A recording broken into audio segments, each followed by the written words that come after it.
قصہ پڑھ دیتا ہوں ٹھہر کے. ام خالد کا قصہ. خالد بن سعید کی بیٹی. حضور نے ان کی کنیت ام خالد رکھی تھی. ان کی والدہ کا نام امیمہ ہے, ان کا نام اما ہے. باندی چھوٹی سی ہے, حبشہ کی طرف ہجرت ہو گئی, بلکہ ان کے والد بزرگوار سرکار خالد نے صحابی رسول ہیں حبشہ کی طرف ہجرت کی. مسلمانوں پر یہ ظلم و تشدد ہوا تھا کہ انہوں نے اپنا وطن بھی چھوڑا تھا. آپ نمازوں کے لیے گھر نہیں چھوڑ پاتے اور بات کرتے ہیں کہ ہم یہ کر دیں گے وہ کر دیں گے. پہلی ہجرت حبشہ کی طرف ہوئی, دوسری مدینے کی طرف ہوئی. حبشہ کی طرف لوگ گئے. واقعہ لمبا ہے, تفصیل میں نہیں جاتا, لیکن صرف اتنا بتاتا ہوں اس خاتون کی پیدائش حبشہ میں ہوئی. تھوڑی موڑی بھاشا انہوں نے حبشہ والی بھی سیکھ لی, وہ زبان بھی سیکھی. اپنے ماں باپ کے ساتھ رہتی تھی. میرے سرکار رحمت للعالمین شان کیسی ہے دیکھیں. اور دوسروں کے بچوں پر مجھے یہ قصہ یاد آ گیا. حضور صلی اللہ علیہ وآلہ وسلم کے پاس ایک مرتبہ مال آیا, چادر وغیرہ. ہماری طرح حضور نہیں تھے, توجہ سے سنیے گا. آپ سب کچھ خود ہی رکھ لیں, کسی کو دینا ہی نہیں. دور تو یہی آ گیا, میں لوں گا, میرے گھر والے لیں گے, باقی کسی کا حق نہیں ہے. حضور کی سیرت لوگوں نے صحیح معنوں میں پڑھی نہیں. اللہ کے رسول صلی اللہ علیہ وسلم کے پاس جو چیزیں آئی تھی نا, جو سامان آیا تھا, اس میں ایک سرخ اور پیلی کڑھائی والی ایک سیاہ شال بھی تھی, ایک کالی چادر تھی, اس شال پر لال اور پیلی رنگ کی کڑھائی تھی. انتہائی خوبصورت چادر تھی. یاد رہے کہ اس قسم کی قیمتی چادریں اس وقت اسلام کے دامن میں بہت کم آیا کرتی. جب حضور رحمت للعالمین صلی اللہ علیہ وآلہ وسلم نے یہ چادر اٹھائی نا, دیکھا بڑی خوبصورت چادر ہے. حضور نے صحابہ سے پوچھا اس کا حقدار کسے بنانا چاہیے, یہ چادر کس کو دینی چاہیے. لوگ اپنی بچیوں کی پرورش ٹھیک سے نہیں کر پاتے, ناک منہ بہت ٹیڑھا ہوتا ہے کہ بیٹی پیدا ہو گئی. وہ حضور والے تو نہیں ہو سکتے, اس لیے کہ حضور کے گھر میں بیٹیاں ہی بیٹیاں ہیں. دیکھیں حضور علیہ السلام صرف اپنے جانثاروں اور صحابہ سے محبت نہیں کرتے تھے, بلکہ ان کی اولاد سے بھی حضور پیار فرمایا کرتے تھے. وہ شال اٹھائی اور فرمایا کون اس کا حقدار ہونا چاہیے. صحابہ اکرام کے ذہن میں خیال تو تھا کہ ان کا نام لے, ان کا نام لے, مگر ادب کی وجہ سے حضور کے سامنے کسی کا نام نہیں لیا. آخر حضور صلی اللہ علیہ وسلم نے فرمایا ام خالد کو بلا کے لایا جائے. وہ چھوٹی سی تھی, حضرت خالد بن سعید کی بیٹی. لوگوں نے دوڑ کے جا کے حضرت خالد سے کہا تیرا مقدر چمکا, تیری شہزادی کو اور تجھے حضور یاد کر دے. ان کی عمر اس وقت چھوٹی تھی, چونکہ جلدی آنا تھا تو بچے کو پیدل لے کے آتے تو وقت لگتا, چھوٹی عمر تھی. حضرت خالد نے اپنی بیٹی ام خالد کو دیکھیں اپنی گود میں اٹھایا اور جلدی سے دوڑتے ہوئے حضور کی خدمت میں آئے. مصطفیٰ جان رحمت صلی اللہ علیہ وسلم نے مرحبا کہا. سیدہ زہرا کی بات نہیں کر رہا ہوں, زینب کبریٰ کی بات نہیں کر رہا ہوں. آپ نے کیا سوچ رکھا ہے؟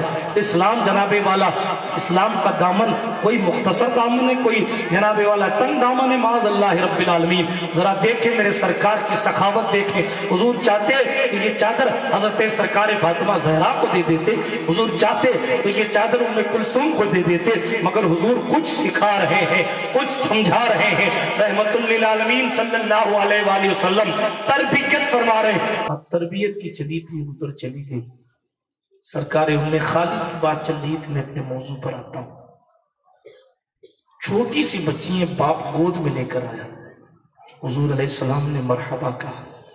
حضور علیہ السلام نے فرمایا آگے بڑھی. حضور نے اپنے ہاتھ سے چادر اٹھائی. حضور چاہتے تو چادر گھر بھجوا سکتے تھے, حضور چاہتے تو تحفہ گھر بھجوا سکتے تھے, مگر تحفہ گھر بھجوانا اور ہے رحمت للعالمین کے ہاتھوں سے تحفہ پانا اور ہے۔ مولانا غلام سید صاحب اگر کسی کے سر پہ دستار باندھ دیں، پیر صاحب، سید صاحب، امیر صاحب کسی کے سر پہ دستار باندھ دے تو فخریہ کہتا ہے میں وہ ہوں جس کے سر پر مفتی صاحب نے دستار باندھی، میں وہ ہوں جس کے سر پہ فلاں سید صاحب نے دستار باندھی۔ اس خاتون کی شان کون بیان کرے گا؟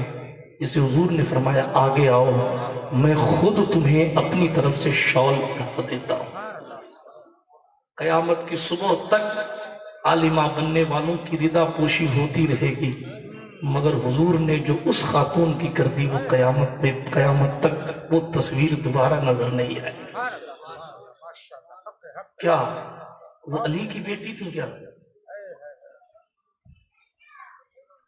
کیا وہ ابو بکر کی شہزادی تھی؟ کیا وہ فاروق اعظم کی بیٹی تھی؟ ایک عام صحابیوں کو حضور کا کوئی صحابی عام نہیں ہوتا، مگر ان بڑوں کے مقابلے میں کہہ رہا ہوں ایک عام صحابی کی بیٹی، اور وہ بھی چھوٹی سی ہے، اور حضور کا پیار دیکھیں، حضور اس کو شال اڑاتے ہیں اور کہتے ہیں ہاذا ثنا یا ام خالد، ہاذا ثنا۔ یہ ثنا حبشہ کا لفظ ہے، چونکہ ان کو تھوڑی تھوڑی حبشی بھی آتی تھی، تو فرما رہے ہیں حضور بہت جچ رہی ہے تم پر اے ام خالد، بہت جچ رہی ہے، اور وہ مسکرا رہی ہیں۔ اور آپ کو معلوم ہے حضور رحمت للعالمین صلی اللہ علیہ وسلم نے اپنے ہاتھوں سے اڑایا اور فرمایا بہت جچ رہی ہے، بہت خوبصورت لگ رہی، اور پھر حضور نے فرمایا ابلی واخلتی او کما قال علیہ السلام، پھر فرمایا ابلی واخلتی، پھر فرمایا ابلی واخلتی، یعنی اس کو خوب مفہوم یہ کہ اس کو خوب پہنو یہاں تک کہ پرانا کر دو، اس کو خوب پہنو یہاں تک کہ پرانا کر دو، خوب پہنو یعنی پہنتی رہو یہاں تک کہ یہ چادر پرانی ہو جائے۔ علماء نے لکھا چادر پرانی تو اس وقت ہوگی نا جب پہننے والا پرانا ہوگا۔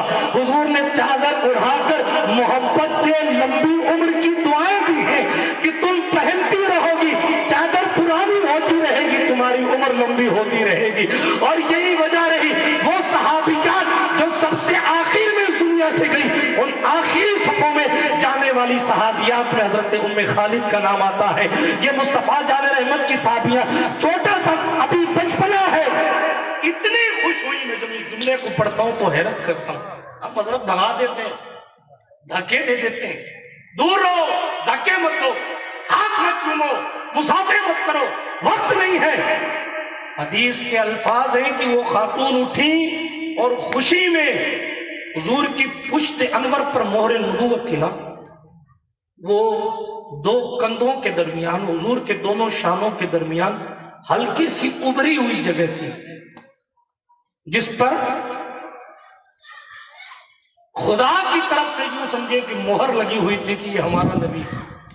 اتنی قیمتی چیز تھی مہر نبوت۔ حدیث میں آیا ام خالد، ام خلاد اور ہے، ام خالد اور ہے، ام خالد اٹھیں اور اٹھ کر چھوٹی سی تو ہیں حضور رحمت للعالمین صلی اللہ علیہ وسلم کے جسد اقدس سے چادر ہٹا کر حضور کی مہر نبوت سے کھیلنے لگے۔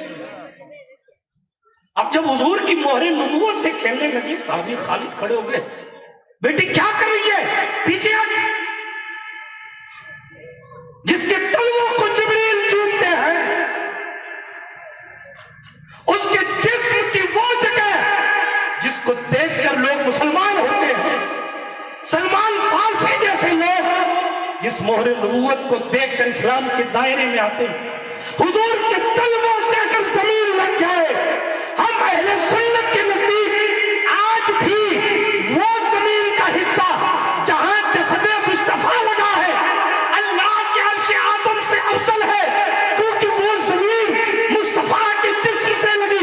اسی لیے اس کو محبت کا امام کہتا ہے اے مدعیو تم خاک کو خاک نہ سمجھے، اس خاک میں مدفون شہ بتہا ہے ہمارا، ہم خاک ہے اور خاک ہی مولا ہے ہمارا، خاکی تو وہ آدم جد اعلیٰ ہے ہمارا، اس نے لقب خاک شہنشاہ سے ہے پایا جو حیدر کرار کے مولا ہے ہمارا۔ مصطفیٰ جان رحمت صلی اللہ علیہ وآلہ وسلم کا جسم اقدس اگر مٹی سے لگ جائے تو وہ مٹی عرش سے افضل ہے، ٹھیک ہے؟ اور اس جسد اقدس پر لگی مہر نبوت سے ایک بچی کھیل رہی، باپ کہتا پیچھے ہٹ بیٹا پیچھے ہٹ، اور حضور مسکرا کے کہتے داہا یا خالد، ارے چھوڑ دو، کھیلنے دو، کھیلی تو رہی، کھیلنے دو، کھیلی تو رہی۔ یہ پرورش جب یہ صحابہ کی بیٹیوں کے ساتھ حضور کا اخلاق ہے تو حضور نے زہرا کو کتنی پیار سے پالا، پھر حضور نے سرکار ام کلثوم کو کتنے پیار سے پالا، اور ہمیں کیا درس ملتا ہے کہ بیٹیوں کو کتنے ناز سے پالا ہے، ہمیں کیا سبق ملتا ہے کہ بچیوں کو کتنی شان کے ساتھ پالا ہے۔